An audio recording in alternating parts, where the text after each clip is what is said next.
कोटा शिक्षा के क्षेत्र में देश विदेश में ये शहर अपनी पहचान कायम कर चुका है और प्रारंभ से ही सफलता के इस विजय पथ पर विजय पथक लेकर चल रहा है माहेश्वरी क्लासेस।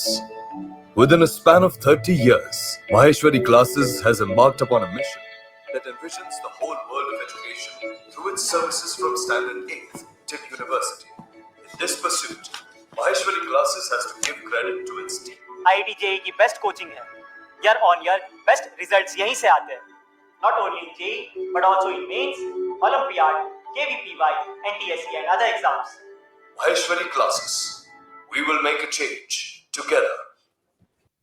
ये देखते ही मुझे मेरा कोटा का फर्स्ट डे याद आ गया। मैं बंजा क्लासेस में गया था और मतलब कुछ भी नहीं पता था, ऐसे ही रैंडमली फॉर्म भरने कोटा गया था और वहाँ बैठे, मतलब कोई आइडिया नहीं मेरे को, तो जेई नीट का भी कोई आइडिया नहीं था कि जेई क्या होता है ये। हमें बिल्कुल आइडिया नहीं था।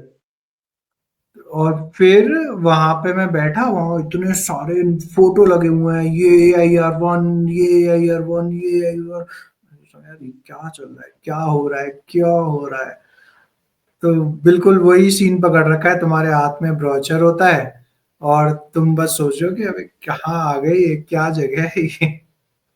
हाँ, ये दुनिया बहुत ही डिफरेंट थी, मतलब नॉर्मल लाइफ से।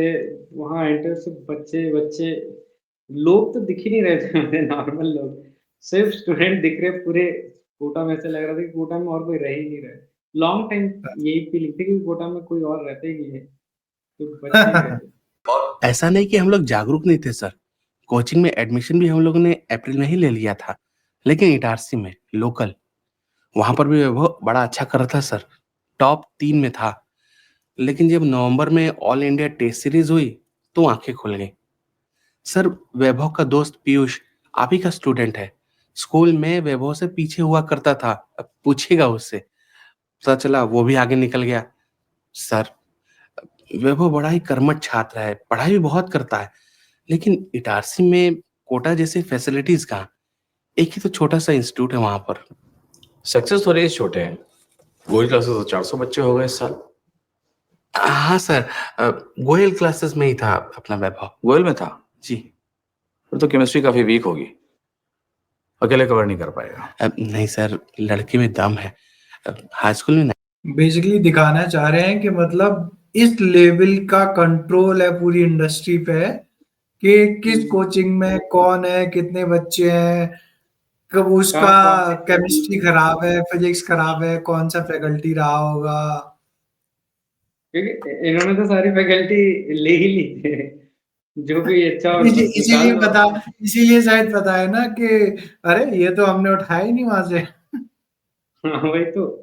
ये तो उनको पता था, ये तो उनकी लाइक पुरानी टैक्टिक्स है, अभी उनके ऊपर वापस हो रहा है, तो फिर वो फिर सेम रिस्पॉन्स दे रहे हैं। 90% मार्क्स लाया था, मेरे ख्याल से कवर कर लेगा सर। नहीं हो पाएगा। पूरे भारत में 7 लाख से ज्यादा बच्चों के 10th में 90% से ऊपर नंबर आते हैं। अगर CBSE में 2 लाख से ऊपर। और IIT में सीट्स कितनी हैं? मात्र 5,273। अगर सिर्फ 90% वाले बच्चे भी IIT का एग्जाम दें तो भी 99% बच्चों का नहीं हो पाएगा। ये बताए, ये इतना शॉकिंग फैक्ट है, बट अभी दिखा रहे हैं कि कोचिंग वाले ऐसे ओपनली बोल रहे हैं कि इतना सारे 90% वालों की आती है, बट नॉर्मली ये फैक्ट कभी स्टेटेड नहीं होता है। हमेशा यही दिखाया जाता है कि अरे 90% है मतलब तुम स्मार्ट हो, अरे तुम कर सकते हो, तुम करो करो करो करो। क्योंकि यहाँ पे थोड़ा एक्सक्लूजन टाइप का दिखाने की कोशिश कर रही है कि नहीं हमें नहीं चाहिए, तो दिखा रहे हैं कि देख 90% ऐसी कोई बड़ी बात नहीं है। हाँ, मतलब शायद उनका साइकोलॉजी वैसे ही है कि लाइक बेट टाइप का हो कि हमें ले लो, ताकि लगे कि हम बहुत किसी लाइक हाई क्लास जगह पर है, जहाँ पर हम लाइक रिजेक्ट होने से बचे, थोड़ा सा वैसे वाली फीलिंग देने के लिए हमने जस्ट ग्रैब किया, थोड़ा सा ग्रैब किया इसको, लकीली मिला हमें। और पता है ये सबसे बड़ा कंफ्यूजन है मुझे लगता है कि लोगों को जो होता है कि 10th में अच्छा है बच्चा तो आगे अच्छा कर लेगा, जबकि 10th की जो स्किल्स हैं बोर्ड में 90% लाने के लिए और जो जेई नीट को क्लियर करने के लिए जो स्किल चाहिए वो कंप्लीटली डिफरेंट है। इसलिए पता है, जो स्टूडेंट एक्चुअली में बोर्ड में बहुत अच्छा करे ना, वो काफी ज्यादा चांसेस है कि वो स्ट्रगल करेगा जेई नीट की प्रिपरेशन में, क्योंकि जो चीजें 10th में वर्क करती हैं वो जेई नीट की प्रिपरेशन में वर्क नहीं कर पाती हैं। हाँ मतलब क्योंकि आई थिंक ये चीज उनको भी, आई थिंक उन स्टूडेंट्स को भी नहीं पता क्योंकि कभी बताया नहीं गया है। अगर कोई बच्चा अवेयर है बहुत अर्ली स्टेज से, लाइक उन सब एग्जाम में क्या बोलते हैं उनको, ओलंपियाड्स जो रहते हैं, आई हर्ड कि मेरे को तो जीरो नॉलेज थी ऑब्वियसली, मेरे टाइम पे तो कभी सुना ही नहीं था, बट अगर जो लोग एनटीएससी टाइप के एग्जाम देते हैं उनको फिर भी आइडिया लग जाता है कि इसमें कुछ डिफरेंट करना पड़ेगा। सो वो बोर्ड वाला तरीका तो नहीं चलेगा। बट अभी मैं रिसेंट टाइम में नोटिस कर रहा हूँ कि एनटीएससी भी रेयरली किसी को पता है। मतलब अगर किसी से पूछो कि एनटीएससी का एग्जाम दिया है कि नहीं दिया, मे बी कुछ लोगों को पता है, कुछ लोगों ने बस दिया है। तो मोस्टली लोग अवॉइड कर रहे हैं, बोर्ड पे ही ज़्यादा फोकस है। सबका ही, स्कूल का, पेरेंट्स का, बच्चों का, सबका ही कहीं बोर्ड हो जाए बस, वही बेस्ट है, वही हमारे बेस्ट अचीवमेंट है, उस पर बहुत ज़्यादा फोकस है, लाइक परसेंटेज लाने पर एनटीएससी आई थिंक बंद हो गया ना। पर। लास्ट ईयर ना, मतलब कितने टाइम से हाँ, हुआ था? एनटीएससी पिछले आई थिंक 2 साल पहले आई गेस शायद बंद हो गया। हाँ वो 10th में होता था ना वो। बहुत हाँ सारे लाइक केवीपीवाई भी बंद हो गया, लाइक काइंड ऑफ शायद सिमिलर रीजन की वजह से। हाँ, पता है 10th में पहली बार ओलंपियाड वर्ड सुना था मैं स्कूल में था, 10th में भी नहीं, 8th में एक कोई तो ओलंपियाड, बहुत सारे ओलंपियाड होते हैं ना, तब नहीं पता था। तब हम्म, तब कोई एक स्कूल में ओलंपियाड वाला आया, तो बोल रहे कि जो बच्चा इसमें टॉप करेगा, पूरे कंट्री में जो टॉप 4 आएंगे उनको यूएस लेके जाया जाएगा। तो हम्म, जब तुम अपने स्कूल के टॉपर होते हो ना, तो तुम्हें लगता है कि भाई मतलब तुमसे बेस्ट तो कोई हो ही नहीं सकता। तो मैं अपनी हम्म, क्लास का सॉर्ट ऑफ 8th में टॉपर था, तो मुझे लगता था कि अरे मैं तो इस एग्जाम में बहुत अच्छा कर दूंगा, फिर मेरे को तो यूएस जाने मिलेगा। फिर जब एग्जाम दिया तब समझ में आया कि अबे यहाँ तो कुछ भी नहीं हो रहा है। बहुत डिफरेंट हो जाता है स्टाइल जो पेपर देने का है। मैंने तो लाइक सुना भी नहीं था, मैं ट्राई भी नहीं किया, नो अवेयरनेस, मतलब कुछ भी अवेयर नहीं था जहाँ पे मैं स्टे करता था वहाँ पंजाब में। लाइक मेरे साइड में तो आईआईटी बड़ी मुश्किल से पता था कि उसकी भी कोई चीज़ है, वो भी हम्म। लकीली मेरे को पता चल गया और लकीली मैं पहुंच गया, नहीं तो ऐसा तो उसका भी आइडिया नहीं था कि आईआईटी कोई टॉप लेवल कॉलेज है और वहां जाने से टॉप लेवल एजुकेशन मिलेगा। नहीं, मैं इसलिए गया क्योंकि मेरा मैथ्स अच्छा है। दीदी ने बोला कि मैथ्स अच्छा है तो इसको कुछ अलग करवाते हैं। और अलग क्या करते हैं, उस टाइम पर एक मेरी नेबर में कोई लड़की थी जो गई थी कोटा, तो उसको बोला कि इसको भी बोल भेज दो कोटा। ये नहीं पता था कि क्या करना है, आईआईटी होता है क्या, कैसे प्रिपेयर होना है, ये सब वहां जाके लाइक टाइम लग गया मेरे को 2-3 महीने बस फिगर आउट करने में कि होता है क्या ये सब। बहुत न्यू वर्ल्ड था मेरे लिए तो। बहुत सिमिलर सी स्टोरी मेरी है, मतलब मेरे को तो 12th तक कोई आइडिया नहीं था आईटी क्या होता है। 12th में जो प्राइवेट बुक्स होती है ना, एनसीईआरटी के अलावा भी जो बुक्स होती हैं, उनमें कुछ कुछ क्वेश्चन होते थे जिन पे आईआईटी लिखा होता था, और वो क्वेश्चन हम्म, ऐसे होते थे जो सॉल्व ही नहीं होते थे। तो बस इतना पता था कि आईआईटी कुछ होता है बहुत डिफिकल्ट, जिसका क्वेश्चन अगर दिखे तो भाई करना नहीं है, आगे बढ़ो, ये अपने बस का नहीं है। 12th में मेरे कुछ 87% आए, तो वो जो मेरे गांव के सबसे बहुत अच्छे थे। तो मेरे मामा क्योंकि राजस्थान के, उन्हें कोटा पता था, तो बोला कि अरे ये लड़का बहुत अच्छी पढ़ाई करता है, इसको कोटा भेज दो। तो ऐसे ही मुंह उठा के कोटा चले गए। देखते हो ना, वहां पहुंच के देख के लगा रैंक 1, रैंक 4, रैंक 10, मतलब क्या है कोई आइडिया नहीं, इससे होगा क्या कोई आइडिया नहीं, बस हाँ कि चलो लड़का पढ़ने में अच्छा है, भेज दो। सर ये मिनिस्टर साहब ने लेटर फॉरवर्ड करवाया था। उनका कॉल भी आया था मुझे, इसलिए तो ना मैं कर रहा हूं। देखिए, मैं आपसे कोई बड़े बड़े वादे नहीं करना चाहता, लेकिन वैभव की भलाई इसी में कि जब 12th के बैचेस अप्रैल में स्टार्ट हो वो तब ज्वाइन करें सबके साथ। जय श्री कृष्ण। Teaching methodology. पीयूष से बात हुई? कभी एडमिशन करवा लेना चाहिए, अभी दोनों साथ में होते। चलो इसमें नहीं सही तो दूसरे में हो जाएगा। और अभी तो नंबर 1 यही चल रहा है सर। तो तलवंडी लो ना यार, इसी हो। तलवंडी में कहा प्रोडिजी?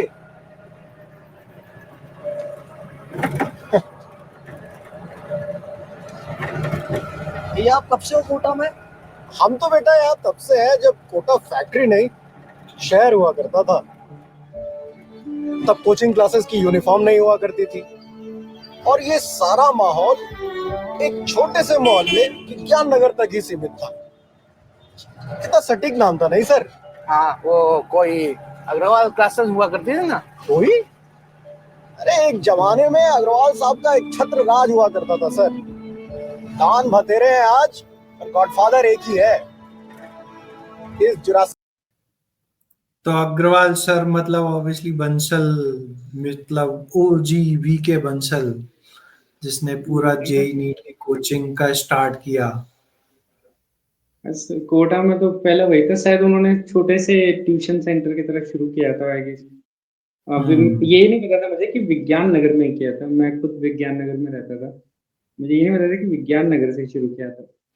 नहीं, विज्ञान नगर से शुरू किया था। जब मतलब आई डोंट नो पहले क्या था, बट जब मैंने ज्वाइन किया था तब भी मोरलेस बंसल क्लासेस की एक ओल्ड बिल्डिंग थी जो आई थिंक 3 फ्लोर की थी और बगल में उनका घर था। तो बिल्कुल साइड में ही, और फिर एक रोड क्रॉस करके दूसरी बड़ी बिल्डिंग थी जो रिसेंटली बनाई थी उन्होंने। इतना ही था। तो वीके बंसल क्योंकि ऑब्वियसली वो व्हील चेयर पे ही रहते थे, तो वो उनकी एक ही क्लास में उनकी क्लास होती थी जो बिल्कुल घर से अटैच थी। तो सीधे वहां से आए और ज्यादा ज्यादा वो एक ऑफिस में जाते थे, उतना रहता था। तो वो विज्ञान नगर था, मतलब वो क्लियर था, वो ओल्ड बिल्डिंग है और वहीं से धीमे धीमे ग्रो हो रहा है। वो तो स्टार्ट, मतलब ये तो स्टोरी सभी लोग जानते थे उस टाइम तक। आई थिंक अब तो थोड़ा फेड आउट हो गया है जो स्टोरी है इस चीज की। बट उस टाइम तो ये मेन स्टोरी होती थी, जो भी कोटा में एंटर करे कि पहले वो सुनेगा कि हाँ ये क्लासेस इस तरह से स्टैब्लिश हुआ, फिर ये गली बनी है, फिर ये लोग यहाँ पर आए। वो स्टोरी तो फिर सबको सुननी होती थी, पहले ही वीक में सुननी होती थी। और पता है वो कितना इकोनॉमी कोटा की कितनी कोचिंग के हिसाब से चलती है कि अगर तुम उस सेंटर के 100 मीटर में घर लोगे तो बहुत महंगा रूम, 200 मीटर में लोगे तो सस्ता होता जाएगा, अगर 1 किलोमीटर दूर तक चले जाओगे तो सस्ता हो जाएगा। तो मेरा रूम कुछ नहीं था, आई थिंक 2 किलोमीटर दूर था, जहां पे रीजनेबल रूम मिला था। क्या चलो ठीक है, ये ले सकते हैं।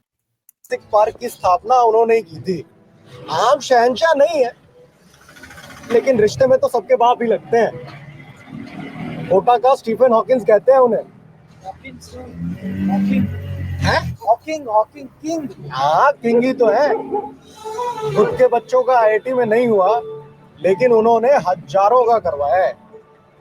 खुद चल नहीं पाते, लेकिन लाखों घर चलाए।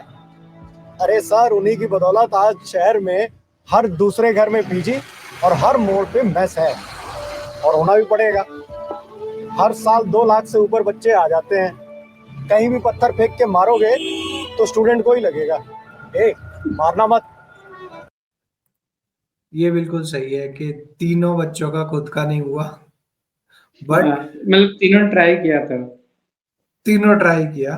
मतलब मैंने ज्वाइन किया था तब ऑब्वियसली जो बेटा है समीर बंसल, वो ज्वाइन कर चुका था एज ए टीचर और धीमे धीमे एडमिनिस्ट्रेशन देखता था। आई थिंक उसको मोरलेस मैथ डिपार्टमेंट दे रखा था।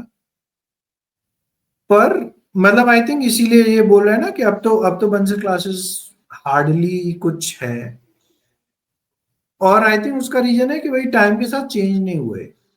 जो अपन पहले भी डिस्कस कर रहे थे कि जिस टाइम पे लोग डिफरेंट सिटीज में जाके सेंटर खोलने लगे, वीके बंसल सर कहा था कि नहीं, हम नहीं खोलेंगे। उनने सिर्फ 2 और सेंटर खोले थे, एक जयपुर में और एक अजमेर में, क्योंकि उनको बेटियों के लिए खोल दिए थे, तो वो बेटियां हाँ। चलाएंगी और सब्सिडी कोटा वाला बेटा चलाएगा।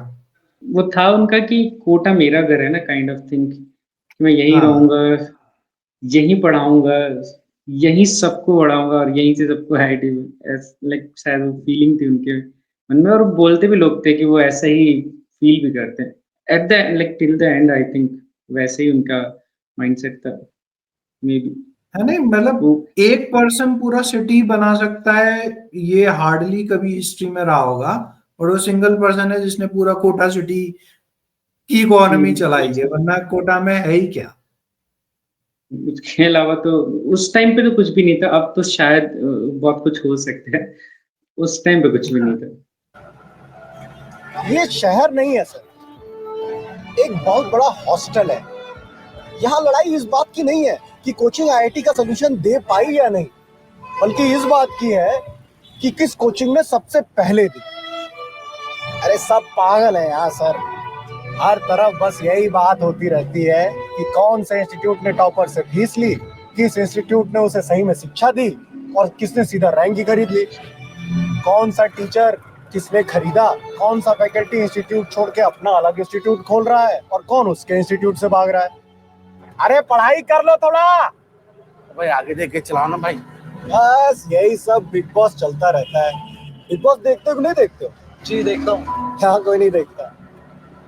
ये भारत का एकमात्र शहर है जहाँ आज भी सैमसंग नहीं बल्कि नोकिया का बोलबाला है। वैसे एक बात तो है सर, यहाँ आके किसी स्टूडेंट का सिलेक्शन हो ना हो, पर यहाँ आके भी जिसका नहीं हुआ उसका तो होना ही नहीं था।